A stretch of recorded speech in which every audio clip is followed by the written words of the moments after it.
For this instructional video, we'll go over the perfect middle passive participle forms for luo, using luo as our paradigm. So again, the stem here would be lu.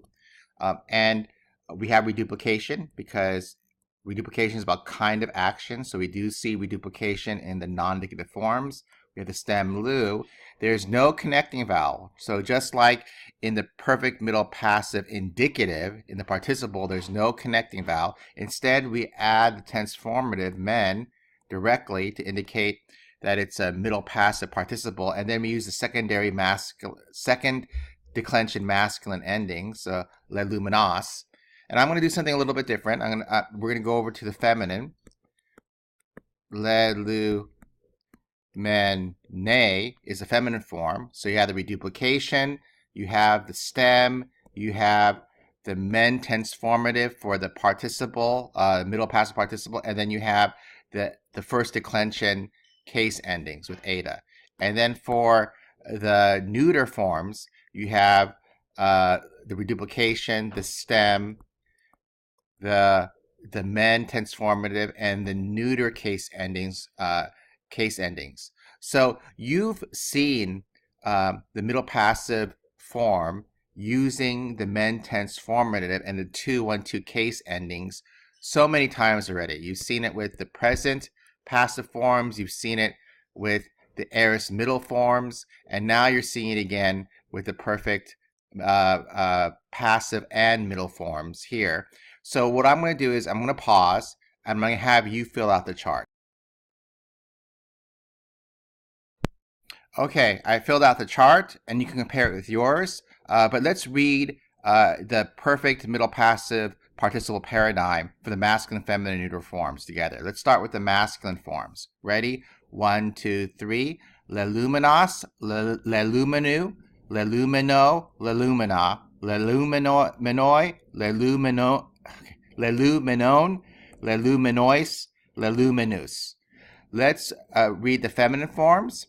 Le lumine, le lumines, le lumine, le luminane, le luminae, le luminon, le luminais, le luminos.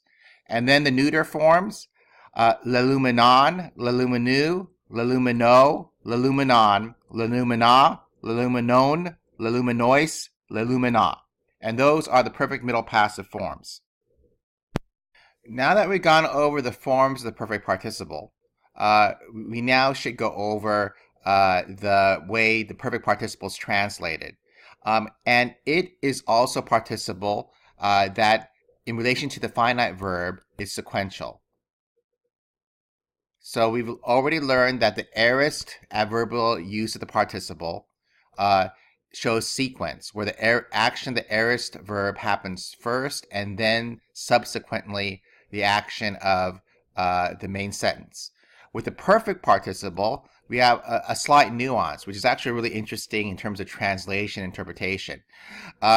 With the perfect tense, the perfect participle happens first. So if this is not already corrected in your study guide, please cross out the word after and put the word before. The action of the perfect participle happens before the action of the finite verb. So the participle happens first. But what's interesting is that if I can draw this, hopefully I can pictorialize this. So here is the action of the perfect participle.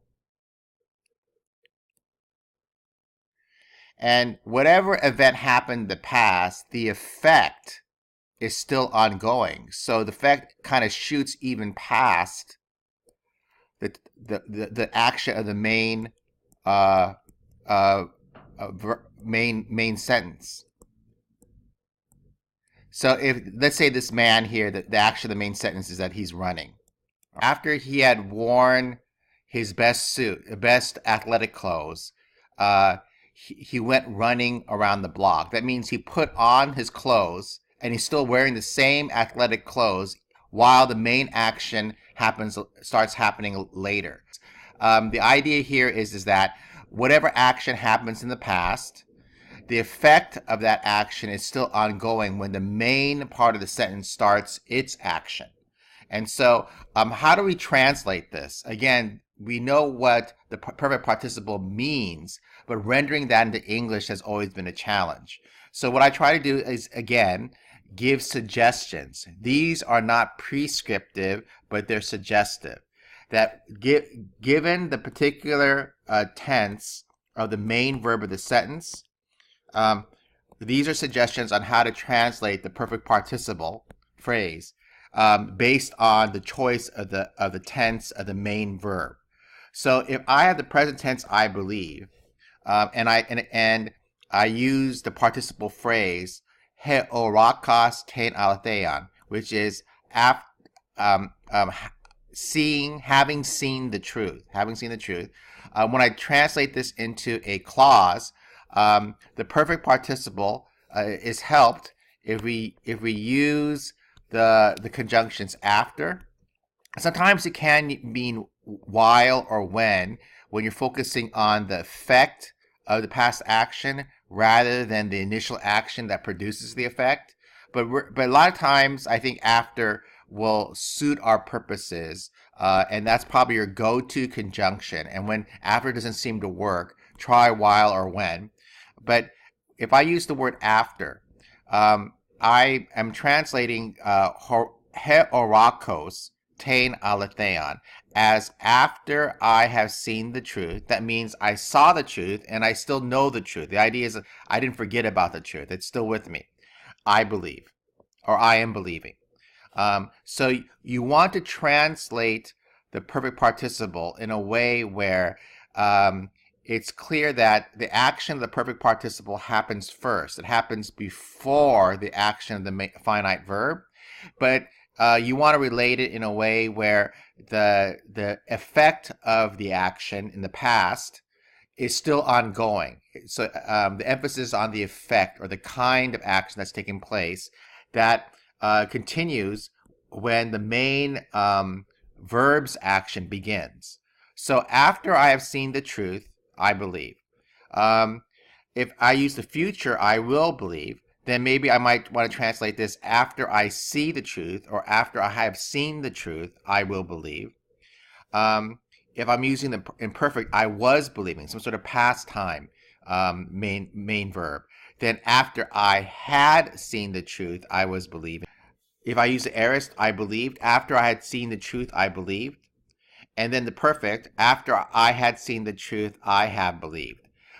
These are suggestions, but however you translate the perfect participle, you want to translate the participle in a way where the action of the participle happens prior to the action of the main verb, but the effects of that past action is still ongoing when the main verb starts its action.